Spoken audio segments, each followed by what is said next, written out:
Good morning, ma'am. This is Kulushan Patel. I'm going to present you a PPT on applications of finite automata in network.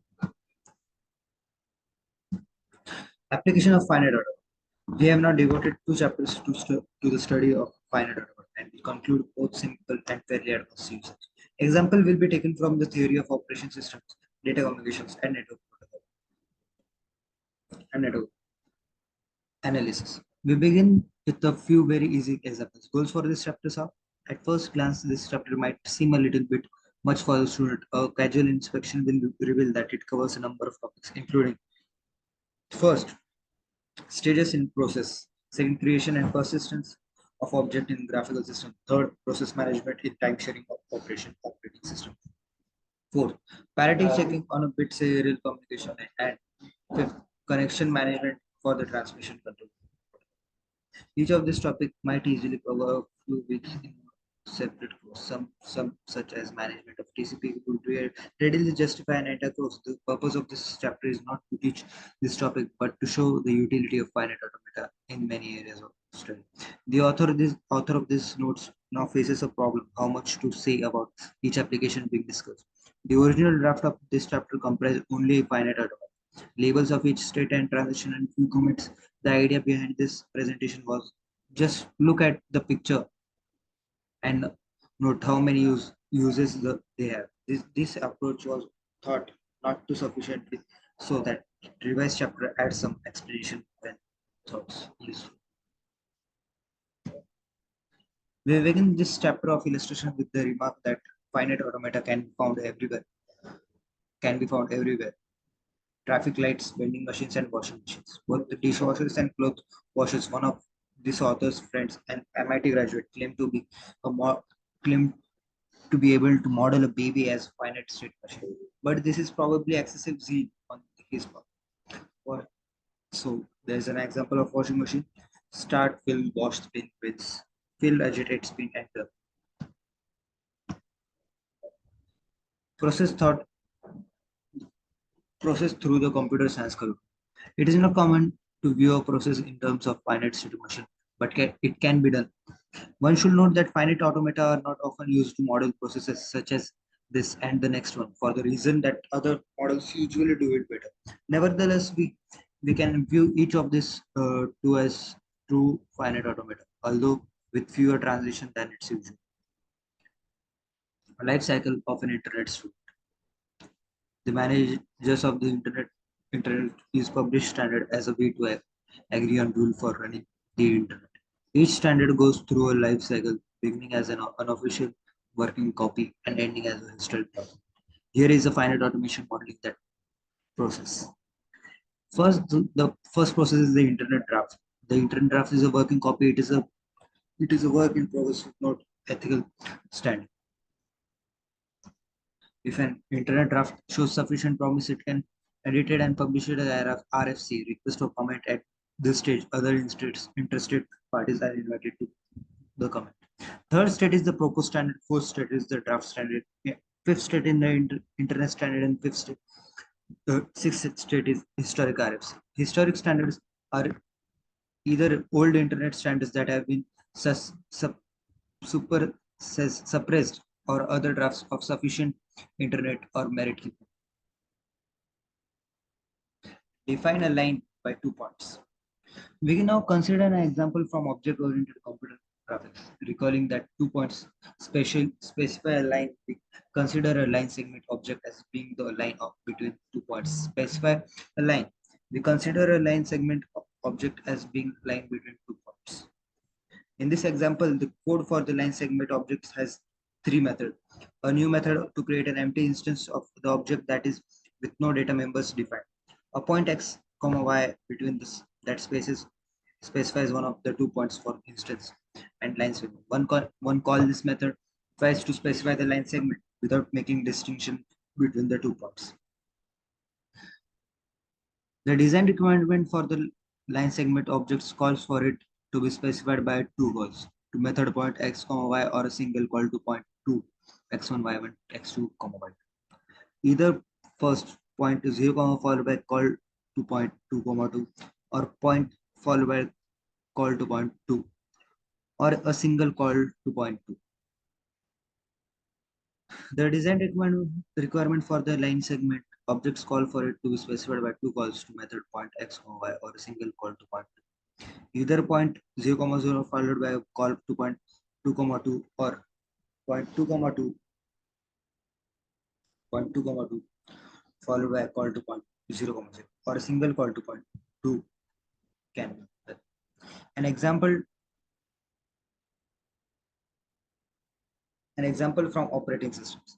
We now consider process scheduling by an operating system running in time sharing mode in the theory of operating system. The term process is to be basic that is possible to define exactly, so just think of its program that is running and using the CPU. There are three possible events that will cause a program to run. We consider only two. The first, the program terminates after finishing its computation. We ignore this. Second, the program requests IO and must wait for the completion of the IO, or the program must avail the completion of the external event. Third, the program times out in the time sharing model operating system allocates to each program a set amount of the called a quantum, after which the OS stops running that program. That program and allocates the CPU to another program that is ready to run. Here is the finite automata for the rescheduling process. If the process is running and exhausts its time allocation, it times out and is marked by operating system as ready to run. The operating system maintain the list of program ready to run. The operating system maintain the list of program ready to run is a queue and dispatches the next in line. That is allocates the CPU to the process and places in the running state. If the processes process in the running state and must wait on an event, it is placed in the block state. Upon completion of the external event, the process becomes ready to run and is moved to the ready state, from which it will eventually be dispatched. Processes in either of three principal states can be so suspended. The two button states deal with suspended states, not of much interest to this author. Parity jugger. We now consider the problem of checking the parity of transmitted bit streams. The term parity generally applies to a binary bit stream and reflects the number of ones in the bit stream. The parity is odd if the number of ones is odd, and even if the first ones is the bit stream is even. Remember that 0 is even. The principle behind parity detector is a pair of simple rules. Even number plus 1 is equal to odd number plus 1 is equal to even. We can see that in this diagram that even plus 1 or even number plus 1 is equal to odd number, and odd number plus 0 is odd, like that. For those with experience in hardware design, this circuit can be implemented by T flip-flop with synchronous present to clear the flip-flop to 0 at the beginning of the step.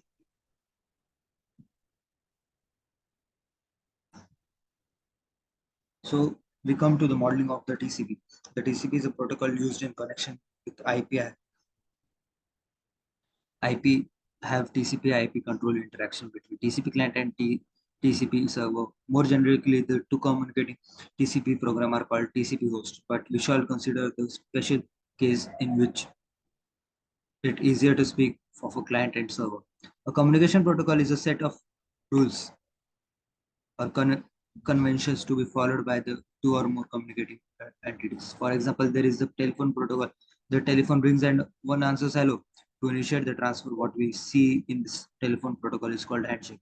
In many areas of computer science, two devices pass initial data in order to set up a communication link using a agreed protocol. The conceptual model of communication via TCP is shown in the next figure. In general, the function of TCP is to allow a client application to communicate with the server application. The communication could be direct, in which each case application will be required to have complete set of communication software installed. It is considerably easier to allow the TCP layer at the communication, and for the client and the server communicate only with TCP using the standard API. We might as well mention a few with nomenclature. The first is that the term TCP is used not only for the protocol itself, but also for the software that implements the protocol. The second issue is that we often hear the term TCP protocol, which is translated literally as transmission control protocol, reluctancy. But then again, we often use the term pizza pie. which literally means cheese pie pie. TCP is a connection-oriented protocol by which we mean that the TCP client and the TCP server set up a reliable connection between the client's application and the server application. The connection is managed by what is called handshaking procedure, the setup by three-way handshake and the tear down by four-way handshake. The three-way handshake between the TCP client and TCP server application, which tells the TCP server that is ready to accept connection. It does by issuing what is called passive open.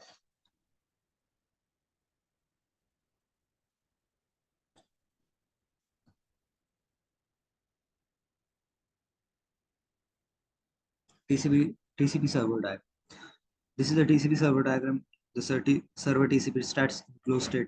The server application sends a passive open to the server TCP, which then goes into the listen state. While in the listen state, the server TCP can receive a S1 signal from the client TCP. It responds by sending S1 plus ACK combo and going to SI record and moves in data transfer state. In the S1 record state, the server TCP receives an ACK from the client TCP and moves into transfer state. When the client TCP wants to close the connection, it sends an FN to server TCP, at which time the server TCP replies with an ACK and moves to close it. When that server TCP is in the close wait state, it waits until it receives a close request from the server application, at which time is it sends a FN to the client TCP and goes to the last ACK state. 7. In the last ACK state, the server TCP is awaiting the last ACK from the client TCP. On receiving this, it goes to the close state. The fourth way handshake reflects the fact that the client TCP will end its transmission to the server TCP before the server TCP drops its communication with the TCP client. The client stops asking for the information a bit before the server stops sending it. First, the client application issues an active close to the client TCP, which sends an affine packet to the server TCP. The second, the server TCP acknowledge the request to the close by sending an ACK pack to the client TCP. The server TCP continues to transmit data until it is finished. When the server TCP has no more data to send, it sends the affine packet to the client. Fourth, the client TCP sends an ACK to the server TCP to acknowledge the FIR. Passive open. When the TCP server in the cloud state and receives a passive open, it moves to listen state without transmitting anything to the client TCP. Active open as when the TCP client is in the closed state and receives an active open, it transfers an S1 packet to the TCP server and moves to the S1 send state. S1 to S1, S1 plus AC state. This probably should be labeled as S1 to allow that the TCP server receives an S1 and replies with packet containing both S1 and AC. S1 plus AC slash S1. This is probably should be labeled S1 as it shows that the TCP client does when receiving a packet containing both S1 and AC. The reader should note that neither the TCP client finite automata nor the TCP server finite automata is complete. Neither have transitions to handle error condition. We repeat the earlier disclaimer. This is not a course in TCP, just an illustration of finite. Thank you, ma'am.